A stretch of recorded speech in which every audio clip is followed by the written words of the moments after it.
The hottest stories trending right now, including, as Lara told us, Jessica Simpson's brand new baby boy, the latest on Alec Baldwin's Twitter rant, and a huge weekend at the box office. And here to talk about it all, our good friend, editor at People magazine. Good morning, all. Larry Hackett. Good morning, sir. Happy July. Yeah.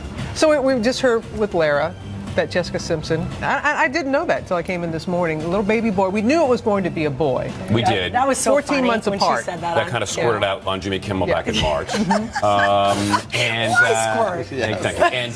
Lara's favorite word. Yeah. So we knew there was going to be a C-section. We had heard several weeks ago that it was going to be scheduled around this weekend, and so finally it happened.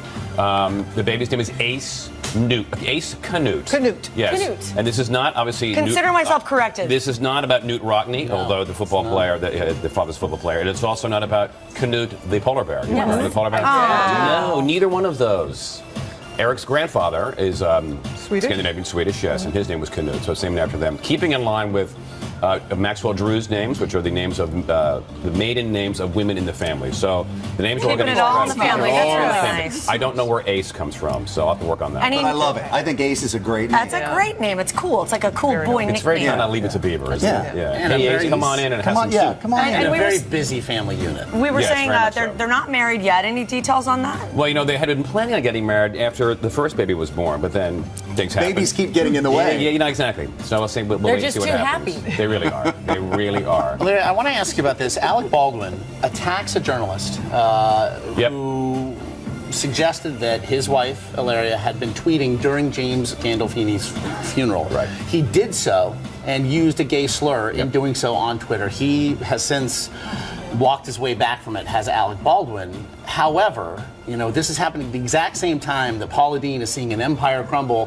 for racial slurs that she confirms that she used decades ago. Do you see now a double standard? Because Hollywood has been noticeably silent with regard to Alec Baldwin. I think a lot of this is about several things. Sure, I mean, anybody would look at it and say it's a double standard. I think it also goes to the idea that what happened with Paula Deen, again, and it is not forgiving her use of the language, may in some quarters seem as being kind of harsh. I think what makes this really terrible, this is all about forgiveness or lack of forgiveness. And I think a lot of people feel really uncomfortable about meting out some kind of punishment, whether it's to Alec Baldwin or to her. I find this whole story, though fascinating, really, really uncomfortable. I mean, yes, there's clearly a double standard here, but does that mean that we're in the business of saying, okay, gay slur 2013, you get X? You know, African American slur 1986, you get X. It's just a really, really awkward situation. I find the silence, though, to be deafening. I think this is in keeping, you know, he says explosive things on Twitter. Sure. He insults people. This is not out of the ordinary. We know this about him. Without that forgives it, obviously not, but we know it. I would love to see them come out and say, once you've been nailed for saying something inappropriate like that, I would love for you to come out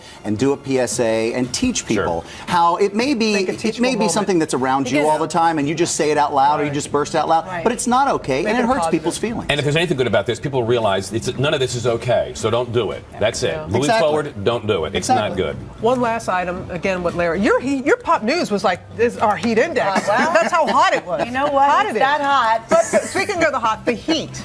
Second at the box office. Right. I mean, really surprised a lot of people with a strong second behind Monsters University. You have two very popular stars. You have an incredibly established formula in the buddy movie, but in this case it's with women. And we all know Melissa McCarthy's funny. Yeah. And there were no other movies for this audience. I mean, not to take away from White House Down, but I've seen that movie before. And I think a lot of people are saying, here's finally a movie not for 14-year-old boys. And they went to it. And there was a lot of anticipation. The studio was really behind it. I mean, we had heard a long time ago this movie was very, very funny. And it paid off. And it is very funny. Hey, can I just add a little plug? Demian Bashir, who's also in the film, is here later in the program.